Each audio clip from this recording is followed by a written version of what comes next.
Confesión de pecado, un sermón con 7 textos. Mi sermón de esta mañana se apoyará en 7 textos, y sin embargo, me atrevería a decir que no habrá ni 3 palabras diferentes en la totalidad de ellos, pues sucede que los 7 textos son todos semejantes, a pesar de que se encuentran en 7 diferentes porciones de la santa palabra de Dios. Sin embargo, necesito utilizarlos a todos para ejemplificar diferentes casos. Debo pedirles a los que trajeron sus Biblias que se refieran a los textos conforme los vaya mencionando. El tema del sermón de esta mañana será la confesión del pecado. Nosotros sabemos que esto es absolutamente necesario para la salvación. A menos que haya una verdadera confesión de corazón a Dios de nuestro pecado, no tenemos ninguna promesa de que encontraremos misericordia por medio de la sangre del Redentor. Mas el que confiesa los pecados y se aparta de ellos, alcanzará misericordia. Pero no hay ninguna promesa en la Biblia para el hombre que no confiese sus pecados. Sin embargo, como sucede con cada punto de la Escritura, hay un riesgo de que estemos engañados, y muy especialmente en el tema de la confesión del pecado.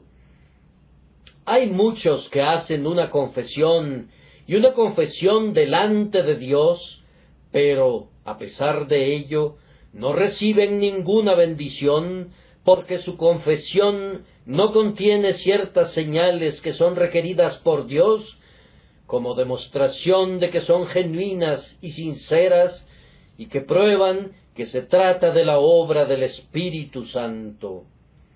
En esta mañana mi texto consta de 2 palabras: he pecado. En unos casos de 3, yo he pecado. Y ustedes verán cómo estas palabras, en labios de diferentes hombres, indican sentimientos muy diferentes. Mientras que uno dice, he pecado, y recibe el perdón, otro que analizaremos dice, he pecado, y prosigue su camino para ennegrecerse con peores crímenes que antes, y sumergirse en mayores profundidades de pecado que hasta ese punto hubiere experimentado. El pecador endurecido.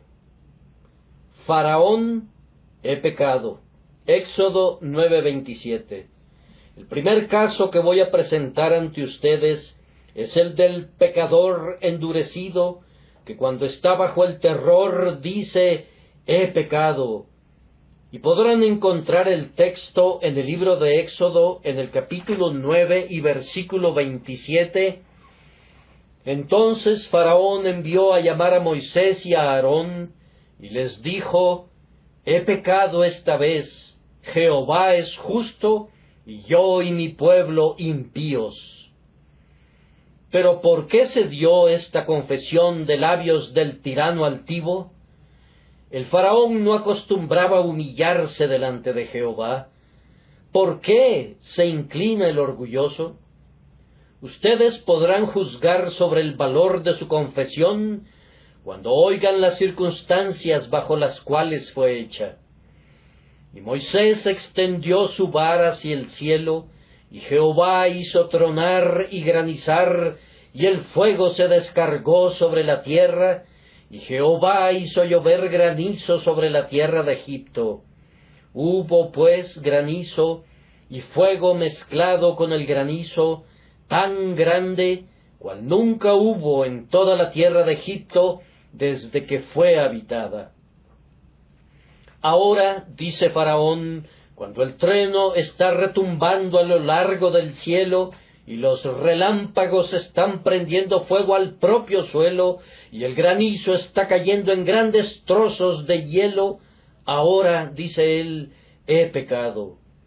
Faraón no es sino un tipo y un espécimen de multitudes de personas de la misma clase.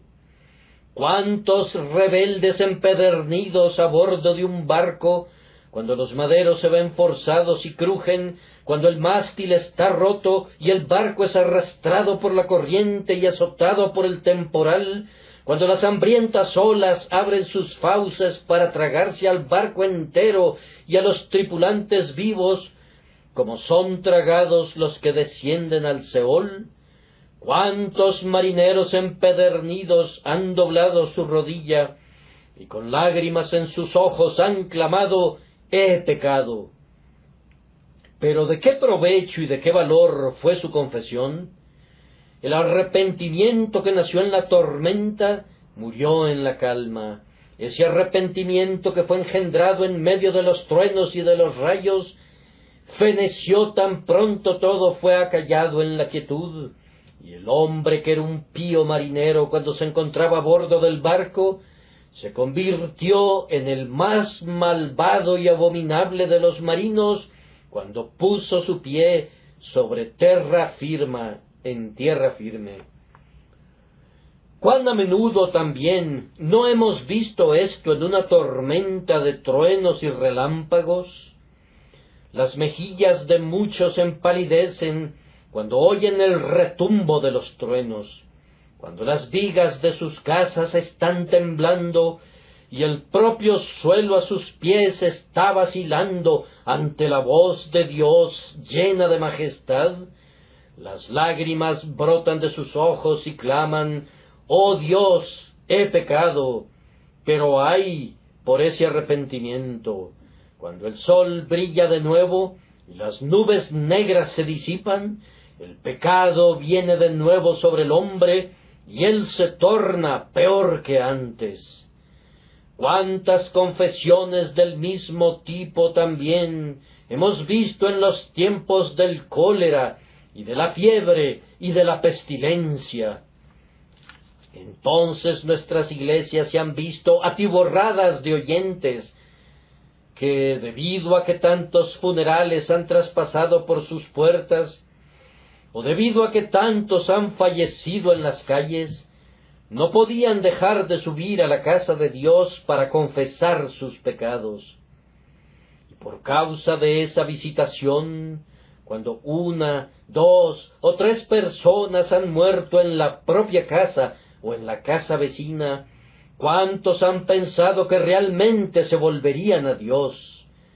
Pero ay, cuando la pestilencia hubo cumplido su tarea, la convicción cesó, y cuando la campana hubo tañido por última vez por una muerte causada por el cólera, entonces sus corazones cesaron de latir con penitencia y sus lágrimas dejaron de brotar.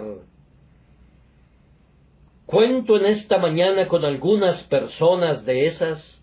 No dudo que cuente con personas empedernidas que escarnecerían a la propia religión, que me considerarían un farsante y un hipócrita si me esforzara por convencerlos de la religión, pero que saben muy bien que la religión es verdadera y que lo que sienten en sus momentos de terror. Si hay aquí esta mañana algunas personas de esas, permítanme decirles solemnemente: señores, ustedes han olvidado los sentimientos que experimentaron en sus horas de alarma, pero recuerden, Dios no ha olvidado los votos que hicieron entonces. Marinero, tú dijiste que si Dios te daba vida para ver otra vez la tierra firme, serías su siervo. No lo eres, has mentido contra Dios, le has hecho una falsa promesa, pues nunca has cumplido el voto que tus labios expresaron. Tú dijiste sobre el lecho de enfermo que si Dios te daba la vida, no pecarías nunca más como lo hiciste antes. Pero aquí estás, y tus pecados de esta semana hablarán por ellos mismos. No eres nada mejor de lo que eras antes de tu enfermedad. ¿Acaso podrías mentir a tu semejante y quedar sin censura? ¿Y piensas tú que vas a mentir contra Dios y quedar sin castigo?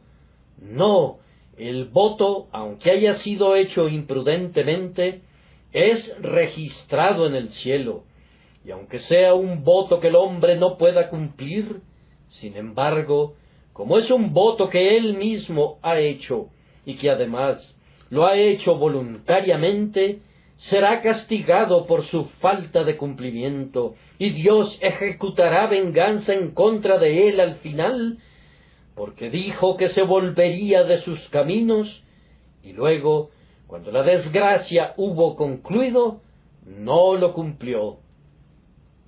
Un gran clamor se ha elevado recientemente en contra de los permisos de salida de los reos. No tengo ninguna duda que hay algunos hombres aquí que delante del alto cielo están en la misma posición que los reos con permiso de salida están en relación a nuestro gobierno. Estaban a punto de morir, según pensaban, prometieron portarse bien si se les podía perdonar, y están hoy aquí con permiso de salida en este mundo. ¿Y cómo han cumplido su promesa? La justicia podría alzar el mismo clamor contra ellos como lo alzan las personas en contra de los ladrones que son dejados en libertad tan constantemente en medio de nosotros. El ángel vengador podría decir: «Oh Dios, estos hombres dijeron que si se les perdonaba serían mucho mejores, pero solamente son peores. Cómo han violado su promesa y cómo han atraído la ira divina sobre sus cabezas». Este es el primer estilo de penitencia, y es un estilo que yo espero que nadie imite, pues es completamente inútil. De nada les sirve decir «he pecado», simplemente bajo la influencia del terror, para luego olvidarlo posteriormente. El hombre de doble ánimo, Balaam, he pecado. Números 22:34. Ahora vamos con un segundo texto. Les voy a presentar otro carácter. El hombre de doble ánimo que dice «he pecado» y siente que ha pecado, y lo siente incluso profundamente, pero que es de mente tan mundana que ama el premio de la maldad. El personaje que he elegido para ilustrar esto es Balaam. Vayan al libro de Números, al capítulo 22 y versículo 34. Entonces Balaam dijo al ángel de Jehová: «He pecado». «He pecado», dijo Balaam. Sin embargo, prosiguió después con su pecado. Uno de los caracteres más extraños del mundo entero es Balaam. A menudo me he maravillado ante ese hombre. Él pareciera encarnar realmente, en otro sentido, los versos de Ralph Erskine: «Al bien y al mal igualmente inclinado, y a la vez un diablo y un santo». Pues realmente parecía ser ambas cosas. En algunos momentos nadie podía hablar más elocuentemente y más verazmente, y en otros momentos Balaam exhibía la más ruin y sórdida avaricia que pudiera deshonrar a la naturaleza humana. Imagínense que están viendo a Balaam. Está parado en la cumbre del cerro, y allí están las multitudes de Israel a sus pies. Se le pide que los maldiga, y clama: «¿Por qué maldeciré yo al que Dios no maldijo?». Y cuando Dios abre los ojos de Balaam, comienza a hablar incluso de la venida de Cristo, y dice: «Lo veré, mas no ahora; lo miraré, mas no de cerca». Y luego concluye su disertación diciendo: «Muera yo la muerte de los rectos, y mi postrimería sea como la suya». Y ustedes dirían de ese hombre que es un carácter esperanzador. Esperen a que baje de la cima del monte, y le oirán dar el más diabólico consejo al rey de Moab, un consejo que era posible que el propio Satanás lo sugiriera. Balaam le dijo al rey: no podrías vencer a este pueblo en la batalla, pues Dios está con ellos. Intenta alejarlos de su Dios. Y ustedes saben cómo los habitantes de Moab, con lascivias desvergonzadas, trataron de alejar a los hijos de Israel de la lealtad a Jehová, de tal forma que este hombre parecía tener la voz de un ángel en un momento, y sin embargo la propia alma de un diablo en sus entrañas. Él era un personaje terrible. Él era un hombre de dos propósitos, un hombre que iba en gran medida hasta el fin siguiendo dos propósitos. Yo sé que la Escritura dice: ninguno puede servir a dos señores. Ahora, esto es malentendido con frecuencia. Algunos lo leen: ninguno puede servir a dos señores. Sí puede servir a tres o a cuatro. La manera de leerlo es esta: ninguno puede servir a dos señores. Ambos no pueden ser señores. Puede servir a dos, pero ambos no pueden ser su señor. Un hombre puede servir a dos que no sean sus señores, o podría servir hasta 20. Él podría vivir para 20 propósitos diferentes, pero no puede vivir para más de un propósito rector, pues sólo puede haber un propósito rector en su alma. Pero Balaam se esforzaba por servir a dos señores. Era como la gente de la que se decía: temían a Jehová y honraban a sus dioses.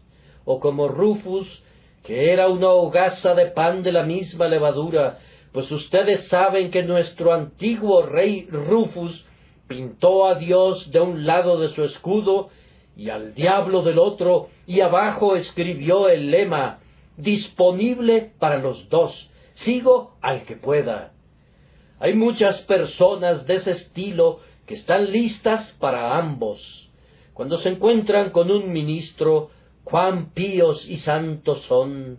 El día domingo esas personas son la gente más respetable e íntegra del mundo, según pensarías. En verdad, hasta afectan un amaneramiento al hablar, afectación que consideran eminentemente religiosa. Pero en los días de semana, si quisieras encontrar a los mayores pillos y tramposos, son precisamente algunos de esos hombres que son tan mojigatos en su piedad. Ahora, tengan la seguridad, mis queridos oyentes, que ninguna confesión de pecado puede ser genuina a menos que sea hecha de todo corazón. De nada sirve decir: he pecado, y luego seguir pecando. He pecado, dices tú, y muestras un rostro sereno, muy sereno, pero ¡ay, ay!, por ese pecado que cometerás cuando te alejes. Algunos hombres parecieran haber nacido con dos temperamentos. Cuando estaba en la biblioteca de Trinity College, Cambridge, observé una hermosa estatua de Lord Byron. El bibliotecario me dijo: «Párese aquí, señor». Miré y dije: «Qué hermoso rostro intelectual, qué gran genio era». «Pase por aquí», me dijo, «al otro lado». «¡Ah, qué demonio! Allí está el hombre que desafió a la deidad. Parecía tener tan mal cariz y tan terrible mirada en su rostro que semejaban la pintura que Milton hizo de Satanás cuando dijo: mejor reinar en el infierno que servir en el cielo. Yo me alejé y le dije al bibliotecario: ¿crees que el artista diseñó eso? Sí, respondió. Deseaba pintar los dos caracteres, el grande, grandioso, el casi sobrehumano genio que poseía, y también la enorme masa de pecado que albergaba en su alma. Hay algunos hombres de ese mismo tipo. Me atrevo a decir que, como Balaam, quisieran demolerlo todo usando como argumento sus encantos. Podrían obrar milagros. Y sin embargo, al mismo tiempo, hay algo en ellos que revela un hórrido carácter de pecado, tan grande como el que parecería ser su carácter por la justicia. Balaam, ustedes saben, ofreció sacrificios a Dios sobre el altar de Baal. Ese era justamente el tipo de su carácter. Muchos lo hacen. Ofrecen sacrificios a Dios en el santuario de Mamón. Y aunque dan para la construcción de una iglesia y distribuyen a los pobres, en la puerta contigua de su despacho trituran al pobre por pan y exprimen la propia sangre de la viuda para poder enriquecerse. Ah, es inútil y vano que digas, he pecado, a menos que quieras decirlo de todo corazón. Esa confesión del hombre de doble ánimo no sirve de nada.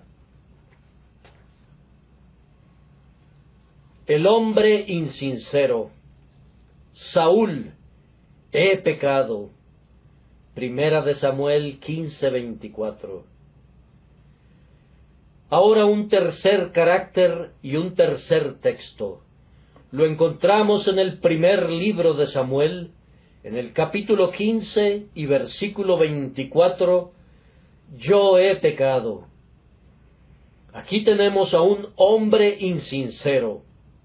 El hombre que no es como Balaam, sincero hasta cierto punto en dos propósitos, sino el hombre que es exactamente lo contrario, que no tiene un punto prominente en su carácter del todo, sino que es moldeado permanentemente por las circunstancias que atraviesan sobre su cabeza. Saúl era un hombre así. Samuel lo reprendió y él dijo, yo he pecado. Pero no quiso decir lo que dijo, pues si leen el versículo completo, lo encontrarán diciendo, yo he pecado, pues he quebrantado el mandamiento de Jehová y tus palabras, porque temía al pueblo y consentía la voz de ellos, lo cual era una excusa mentirosa.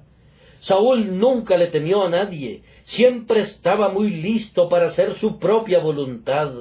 Él era un déspota, y justo antes había aducido otra excusa, que había salvado los novillos y las ovejas para ofrecerlos a Jehová, y por tanto ambas excusas no podían haber sido verdaderas. Ustedes recuerdan, amigos míos, que la característica más prominente del carácter de Saúl era su insinceridad. Un día sacó a David de su cama, como él pensaba, para matarlo en su casa. En otro momento declara, vuélvete, hijo mío David, que ningún mal te haré más. Un día, debido a que David le salvó su vida, Saúl dijo, más justo eres tú que yo, no te perseguiré más. Y eso lo dijo el día antes de salir a luchar contra su propio yerno, para matarlo. Algunas veces Saúl estaba en medio de los profetas, fácilmente convertido en profeta, y luego, posteriormente, entre las adivinas. Algunas veces estaba en un lugar y luego estaba en otro lugar, siendo insincero en todo. ¿Cuántas de esas personas tenemos en cada asamblea cristiana? Hombres que son fácilmente moldeables. Siempre están de acuerdo contigo sin importar lo que les digas. Tienen disposiciones afectuosas y muy probablemente una tierna conciencia. Pero entonces la conciencia es tan notablemente tierna que cuando se toca, cede y temes explorar más profundamente, sana tan pronto es herida. Debo usar ahora una comparación muy singular que usé alguna vez anteriormente. Hay algunos hombres que parecieran tener corazones de caucho. Si simplemente los tocas, queda una seña al instante, pero no sirve de nada, pues se restaura a su forma original. Podrías presionarlos lo que quisieras, y son tan elásticos que siempre puedes lograr tu propósito. Mas, sin embargo, no tienen un carácter fijo, y pronto vuelven a ser lo que eran antes. Oh señores, demasiados de ustedes han hecho lo mismo. Han inclinado sus cabezas en la iglesia y han dicho: hemos errado y nos hemos extraviado de tus caminos, pero no tenían la intención de decir lo que dijeron. Te has acercado a tu ministro, has dicho: me arrepiento de mis pecados, pero no sentías que eras pecador, solo lo dijiste para agradar al ministro. Y ahora asistes a la casa de Dios. Nadie es más impresionable que tú, las lágrimas ruedan por tus mejillas en un momento, mas sin embargo, a pesar de todo ello, las lágrimas se secan tan rápidamente como brotaron, y tú permaneces para todos los fines y propósitos, siendo el mismo que eras antes. Decir yo he pecado de una manera artificial es algo peor que inútil, pues es una burla en contra de Dios confesar así con insinceridad de corazón. He sido breve en mis comentarios sobre este carácter, pues parecería que está relacionado al de Balaam, aunque cualquier ser pensante vería de inmediato que hay un contraste real entre Saúl y Balaam, a pesar de que hay una afinidad entre ambos. Balaam fue el gran hombre malo, grande en todo lo que hizo. Saúl fue pequeño en todo, excepto en la estatura, pequeño en su bien y pequeño en su vicio, y era demasiado necio para ser desesperadamente malo, aunque demasiado perverso para ser bueno en algún momento. Mientras que Balaam fue grande en ambos sentidos, fue un hombre que en un momento pudo desafiar a Jehová, y sin embargo, en otro momento pudo decir: aunque Balac me diese su casa llena de plata y oro, no puedo traspasar la palabra de Jehová mi Dios para hacer cosa chica ni grande. El penitente dudoso. Acán: yo he pecado. Josué 7:20. Y ahora tengo que presentarles un caso muy interesante. Es el caso del penitente dudoso, el caso de Acán, en el libro de Josué, en su capítulo 7 y versículo 20. Y Acán respondió a Josué diciendo: verdaderamente yo he pecado. Ustedes saben que Acán robó una parte de los despojos de la ciudad de Jericó, hecho que fue descubierto por suertes y fue condenado a muerte. He escogido este caso como representativo de algunas personas cuyo carácter es ambiguo en su lecho de muerte, personas que se arrepienten aparentemente, pero de quienes lo más que podemos decir es que esperamos que sus almas sean salvas al fin, aunque en verdad no lo sepamos.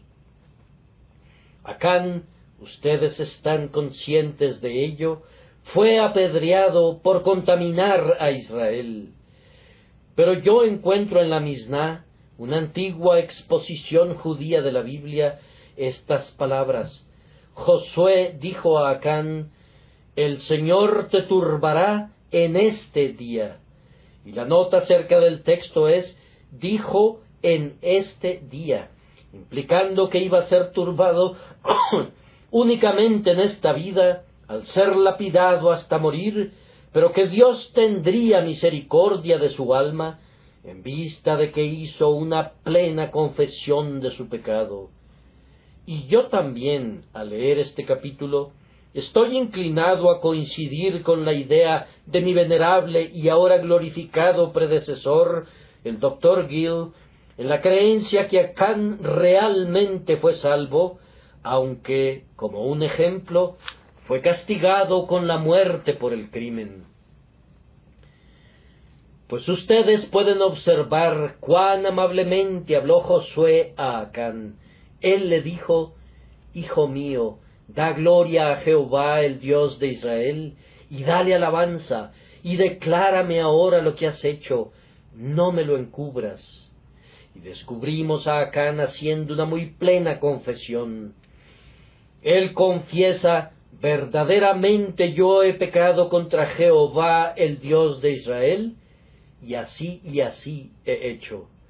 Pues vi entre los despojos un manto babilónico muy bueno, y 200 siclos de plata, y un lingote de oro de peso de 50 siclos, lo cual codicié y tomé. Y he aquí que está escondido bajo tierra en medio de mi tienda, y el dinero debajo de ello. Parece una confesión tan plena que si se me permitiera juzgar, yo diría: espero conocer a Acán el pecador delante del trono de Dios. Pero encuentro que Matthew Henry no comparte esa opinión, y muchos otros expositores consideran que de la misma manera que su cuerpo fue destruido, también lo fue su alma. Por tanto, he seleccionado su caso como representativo de un dudoso arrepentimiento. Queridos amigos, me ha tocado en suerte estar junto a muchos lechos de muerte y ver muchos arrepentimientos como este. He visto al hombre cuando ha sido reducido a un esqueleto, sostenido por las almohadas en su cama, y ha dicho, cuando le he hablado del juicio venidero: Señor, siento que he sido culpable, pero Cristo es bueno, yo confío en Él. Yo he dicho dentro de mí: yo creo que el alma de ese hombre es salva, pero siempre me he alejado con la melancólica reflexión que no recibí pruebas de ello más allá de sus palabras, pues se requiere de pruebas en actos y en vida futura para poder sostener una firme convicción sobre la salvación de un hombre. Ustedes conocen ese importante hecho, que un médico guardó una vez un registro de 1000 personas que creían que se estaban muriendo y que él creía que eran penitentes. Él escribió sus nombres en un libro como personas que, si hubiesen muerto, habrían ido al cielo. Esas personas no murieron, sino que vivieron, y él comenta que de las 1000 personas no hubo ni 3 que fueran verdaderamente convertidas después, sino que regresaron otra vez a sus pecados y fueron tan malas como siempre. Queridos amigos, yo espero que ninguno de ustedes tenga un arrepentimiento en su lecho de muerte como aquellos. Yo espero que su ministro o que sus padres no tengan que estar junto a su lecho y luego se alejen y tengan que decir: pobre individuo, yo espero que sea salvo. Pero los arrepentimientos a la hora de la muerte son cosas muy endebles. Son bases tan pobres y tan triviales para la esperanza que me temo que, después de todo, su alma esté perdida. Morir con una plena certidumbre, morir con una abundante prueba, dejando atrás un testimonio que hemos partido de esta vida en paz. Esa es una manera más feliz de morir que hacerlo de una manera dudosa, ya siendo enfermo, estando suspendido entre dos mundos, sin que sepamos ni nosotros ni nuestros amigos a cuál de los dos mundos nos dirigimos. Que Dios nos conceda gracia para que demos en nuestras vidas evidencias de verdadera conversión, para que nuestro caso no sea dudoso. El arrepentimiento de la desesperación. Judas: yo he pecado. Mateo 27:4. No los detendré por largo tiempo, así confío, Pero debo darles ahora otro caso malo, el peor de todos. Es el arrepentimiento de la desesperación. Vayan por favor al capítulo 27 y versículo 4 de Mateo. Allí encontrarán un terrible caso del arrepentimiento de la desesperación. Ustedes reconocerán al personaje en el instante de leer el versículo, diciendo, yo he pecado. Sí, Judas, el traidor, que había traicionado a su Señor cuando vio que su Señor era condenado, devolvió arrepentido las 30 piezas de plata a los principales sacerdotes y a los ancianos, diciendo, yo he pecado entregando sangre inocente, y arrojando las piezas de plata en el templo, salió, ¿y qué pasó? Y se ahorcó. Aquí tenemos el peor tipo de arrepentimiento de todos. De hecho, no sé si tenga justificación llamarlo arrepentimiento. Debería ser llamado remordimiento de conciencia. Pero Judas, en efecto, confesó su pecado, y luego salió, y fue, y se ahorcó. Oh, esa horrenda, esa terrible, esa espantosa confesión de desesperación. ¿No la han visto nunca? Si nunca lo han hecho, entonces bendigan por no haber sido llamados nunca a ver ese espectáculo. Yo lo he visto una vez en mi vida, y le pido a Dios que no tenga que verlo de nuevo. El arrepentimiento del hombre que ve a la muerte mirándole en el rostro y que dice, yo he pecado. Tú le dices que Cristo ha muerto por los pecadores, pero él responde, no hay esperanza para mí. Yo he maldecido a Dios en su cara, yo lo he desafiado, yo sé que mi día de gracia ya pasó. Mi conciencia está asustada como un hierro candente, me estoy muriendo y yo sé que estaré perdido. Un caso como ese sucedió hace mucho tiempo, ustedes saben, y está registrado. El caso de Francis Pira, el caso más terrible, tal vez, excepto el caso de Judas, que esté registrado en la memoria del hombre. Oh, mis oyentes, ¿tendrá alguno de ustedes ese arrepentimiento? Si lo tuvieren, será como un faro para todas las personas que pequen en el futuro. Si tienen un arrepentimiento como ese, será una advertencia para las generaciones venideras. En la vida de Benjamin Keach, y él también fue uno de mis predecesores, encuentro el caso de un hombre que había sido un profesante de la religión, pero que se había apartado de la profesión y había caído en terrible pecado. Cuando llegó la hora de su muerte, Keach, con muchos otros amigos, fue a verlo, pero no pudieron quedarse con él por más de 5 minutos cada uno, pues él decía, vete, es inútil que vengas a mí, he pecado contra el Espíritu Santo, alejándolo, soy como Esaú, pues he vendido mi primogenitura, y aunque la busco cuidadosamente con lágrimas, no puedo encontrarla de nuevo. Y luego repetía palabras terribles, como estas, mi boca está llena de cascajos, y bebo ajenjo día y noche. No me digan nada de Cristo, no me digan nada de Cristo. Yo sé que Él es un Salvador, pero lo odio, y Él me odia. Yo sé que debo morir, yo sé que debo perecer.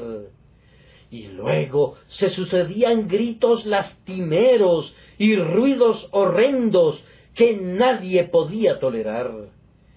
Ellos regresaban otra vez en sus plácidos momentos, sólo para excitarlo una vez más y hacerlo gritar en su desesperación, estoy perdido, no tiene caso que me digan algo al respecto.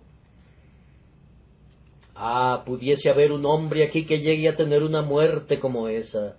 Permítanme advertirle antes de que llegue a ella, y que Dios, el Espíritu Santo, conceda que ese hombre pueda ser vuelto a Dios y hecho un verdadero penitente, y entonces no necesita tener más miedo, pues sus pecados han sido lavados en la sangre de un Salvador, y no necesita tener ningún remordimiento por sus pecados, pues les son perdonados por medio del Redentor. El arrepentimiento del santo. Job, pequé. Job 7:20.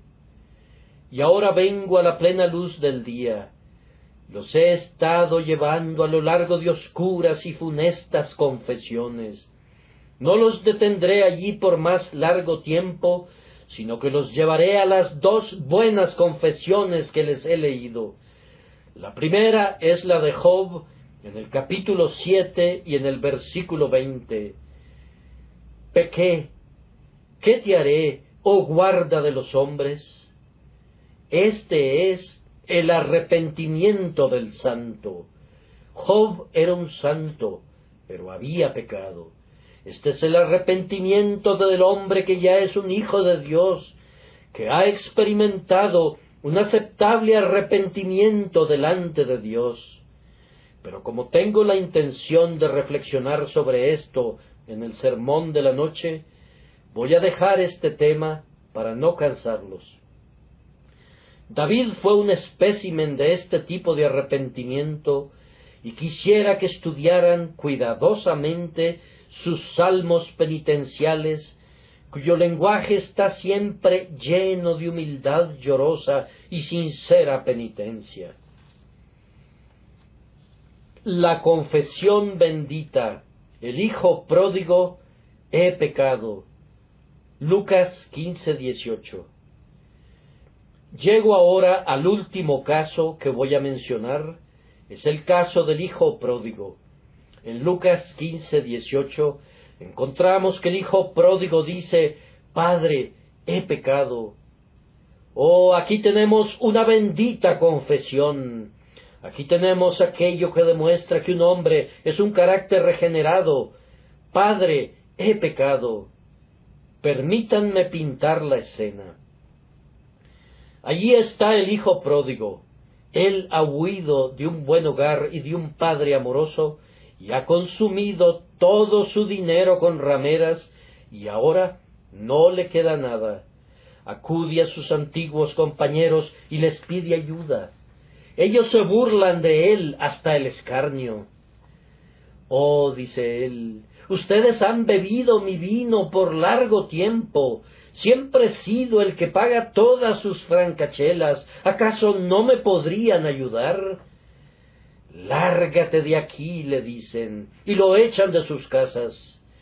Él acude a todos sus amigos con quienes se ha asociado, pero ninguno le da nada.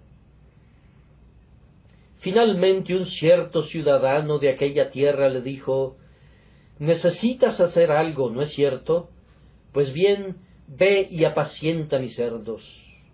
El pobre hijo pródigo, el hijo de un rico terrateniente que poseía una gran fortuna, tiene que ir y apacentar cerdos. Y eso que él era judío. Alimentar cerdos era el peor empleo, según su parecer, que le podían asignar. Véanlo allí, vestido de escuálidos harapos, alimentando a los cerdos. ¿Cuál era su salario? Vamos, era tan poca cosa que él deseaba llenar su vientre de las algarrobas que comían los cerdos, pero nadie le daba. Mírenlo, allí está, con sus compañeros plebeyos en la posilga, con todo su cieno y su inmundicia. Súbitamente, un pensamiento puesto allí por el buen espíritu atraviesa su mente. ¿Cómo es posible, pregunta, que en la casa de mi padre haya abundancia de pan e inclusive haya en exceso, y yo aquí perezco de hambre? Me levantaré e iré a mi padre y le diré: Padre, he pecado contra el cielo y contra ti. Ya no soy digno de ser llamado tu hijo. Hazme como a uno de tus jornaleros. Y se levantó y se fue. Mendiga en todo su camino de pueblo en pueblo.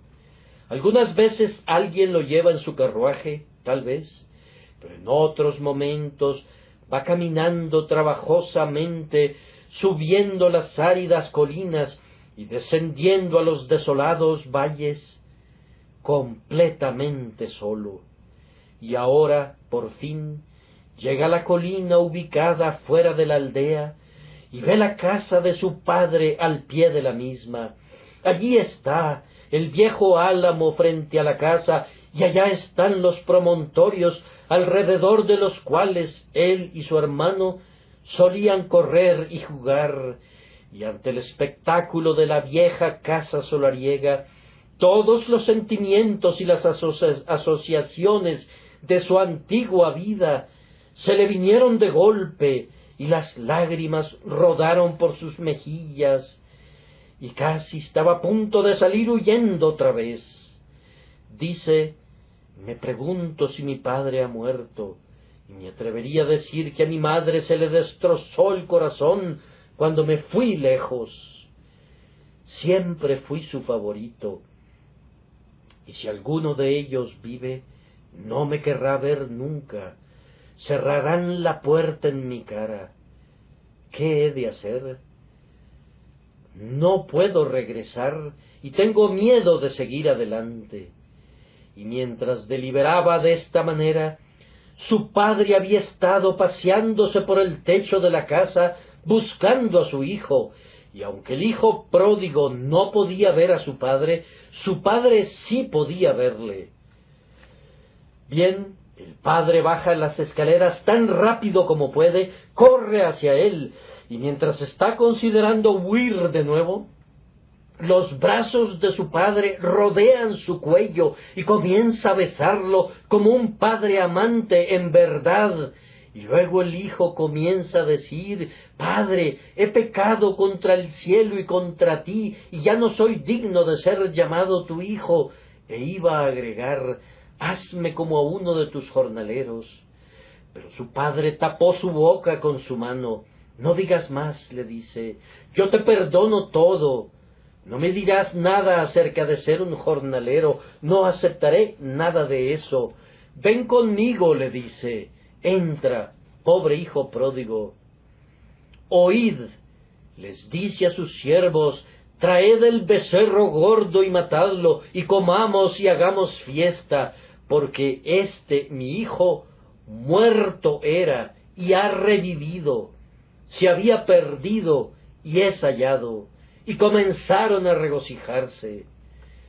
¡Oh, qué preciosa recepción para uno de los peores pecadores!